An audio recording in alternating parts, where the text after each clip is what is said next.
Bueno, y vamos a hablar sobre este tema con Jorge León. Él es académico de la Facultad de Arquitectura de la Universidad Federico Santa María y además es miembro del Centro de Investigación para la Gestión Integrada del Riesgo de Desastres. ¿Cómo está, Jorge? Bienvenido a CNN Tiempo. Muy bien, José Miguel, gracias por la invitación.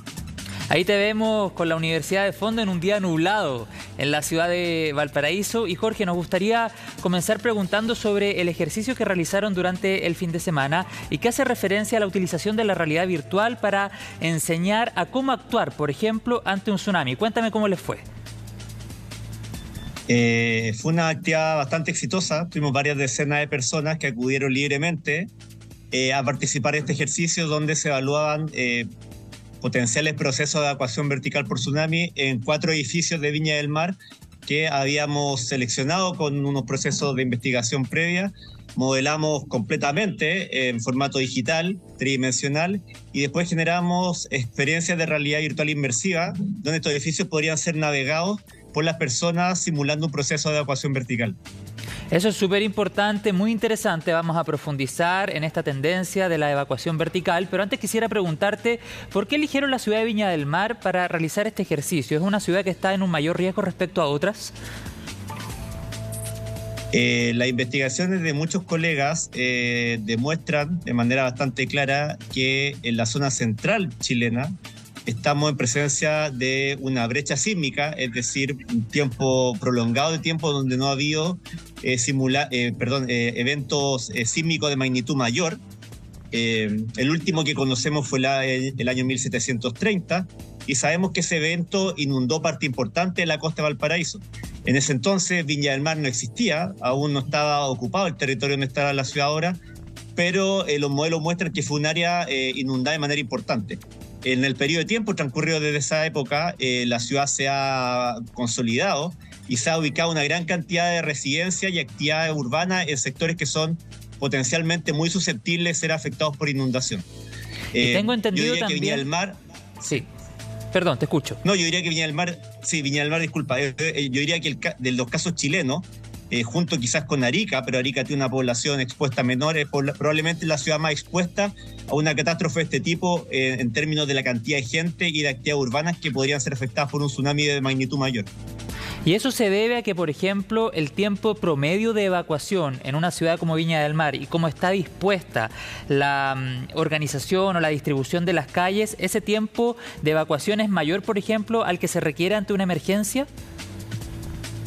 Exactamente, por la configuración urbana que la ciudad ha ido desarrollando en relación con la topografía existente, tenemos algunas partes de la ciudad que son muy planas, con elevaciones menores a 10 metros sobre el nivel del mar, por lo tanto donde el tsunami podría penetrar con mucha facilidad, y además los modelamientos muestran que ese tsunami podría llegar en tiempo potencialmente breve, estamos hablando de 10-15 minutos desde ocurrir un terremoto, y eso se contrapone con los tiempos necesarios para poder evacuar estas grandes planicies costeras. En algunos puntos de la ciudad de Viña del Mar, por ejemplo en la zona del Casino, cerca del estero Marga Marga, tenemos tiempos de evacuación que potencialmente pueden superar los 25-30 minutos. Si comparamos eso con los tiempos esperados ya de un tsunami de 10-15 minutos, nos damos cuenta que probablemente va a ser difícil evacuar de manera segura a la totalidad de la población de esos sectores. Tú mencionabas también la ciudad de Arica recién, pero si tuviéramos que hacer una evaluación general de las ciudades costeras de nuestro país, ¿están o no están preparadas? ¿Tienen un tiempo suficiente de evacuación o un tiempo que sea mucho más rápido tal vez del que muchas veces en los simulacros se da? En general, las ciudades se pueden dividir en sectores en este aspecto. La mayoría de ellas tienen sectores desde los cuales es muy fácil y muy rápido evacuar, porque probablemente las zonas elevadas están muy cercanas, pero tenemos otros sectores complejos. En particular en Arica, la zona norte es una zona bastante plana que está urbanizada de manera muy cercana a la costa y se ha seguido urbanizando. En el caso de Iquique tenemos una situación similar, por ejemplo, con la zona de la Sofri, que es una zona de actividad urbana intensa, no solo de ocupación de personas, sino que actividad comercial. Pero otras partes de la ciudad sí son más fáciles de evacuar y más rápido. Entonces, como que uno tiene que ir analizando y modelando y evaluando de manera precisa las distintas zonas de la ciudad para llegar a una conclusión de cada una de ellas. Bueno, y luego de todo este contexto que nos has entregado, surge la alternativa de la evacuación vertical. Ya te voy a preguntar sobre la experiencia internacional con el tema, pero quisiera introducir hablando sobre en qué consiste esta evacuación vertical y si ya han identificado, por ejemplo, en la ciudad de Viña del Mar, algunos edificios que permitirían llevarla a cabo. Bueno, la evacuación vertical, como su nombre lo señala, consiste en subir por el interior de edificios ya existentes o estructuras nuevas, después podemos hablar un poco de eso, como se han hecho en otros países, hasta una cota o una altura que uno considere que es segura frente a la potencial altura que va a tener un tsunami. En el caso chileno, ONEMI, actual Senapred, lo recomienda solo como una segunda alternativa en caso de que la evacuación horizontal no sea factible. Ahora bien, la pregunta que nosotros hemos intentado contestar en esta investigación que estamos desarrollando hace 2 años es efectivamente cuáles edificios podrían servir. Claro. Porque tiene que cumplir una serie de requerimientos, el más básico de los cuales es tener la capacidad estructural para poder soportar no solo el terremoto previo, que es para lo cual habitualmente están diseñados en Chile, sino que además el impacto de un tsunami, que es para lo cual no están generalmente diseñados los edificios en Chile porque la norma sísmica, la norma estructural nuestra no lo requiere, y además ser capaces de alojar una cantidad X de sobrecarga de personas distinta para la cual fue diseñado. Entonces tenemos que saber si los edificios pueden resistir, tenemos que saber si están bien ubicados desde el punto de vista de la cantidad de gente que los podría usar, tenemos que saber si los edificios internamente están diseñados para que la gente los pueda recorrer y se pueda orientar. Hay que pensar que en Chile los edificios están diseñados desde el punto de vista de la evacuación para salir de ellos, porque están pensados para evacuarse en caso de incendio. No están diseñados, ni la normativa te requiere el caso opuesto, que es ir desde el exterior hacia el interior del edificio. Entonces esas son las preguntas que queremos en el fondo responder con esta investigación para avanzar hacia un potencial protocolo de certificación de cuáles edificios podrían servir con este propósito. ¿Alguna altura mínima requerida, por ejemplo?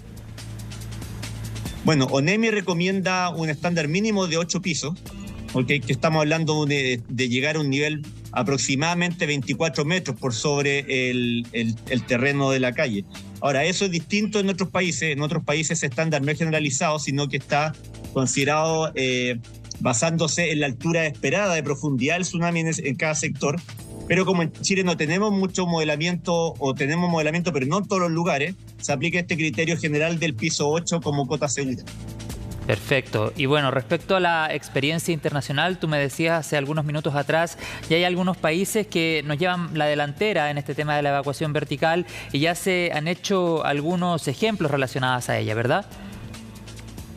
Sí, en particular en países con condiciones sísmicas similares a la nuestra, por ejemplo Japón, Indonesia o la costa oeste de los Estados Unidos, el tema de la evacuación vertical está instalado ya de hace varios años y de hecho ha sido utilizado ya en situaciones de emergencia, en particular en Indonesia y en Japón. En las últimas catástrofes que ellos han tenido, los edificios diseñados para eso fueron utilizados con el propósito de evacuación vertical y salvaron cientos o miles de vidas. En Estados Unidos también un poco más reciente el tema, pero ellos también ya han construido sus primeras estructuras con este propósito. En tal sentido, hay como 2 caminos en esto. Hay como utilizar edificios ya existentes con este propósito, y el otro es ya diseñar estructuras desde cero, en el fondo, que estén pensadas y diseñadas especialmente para poder ayudar en caso de una emergencia de tsunami.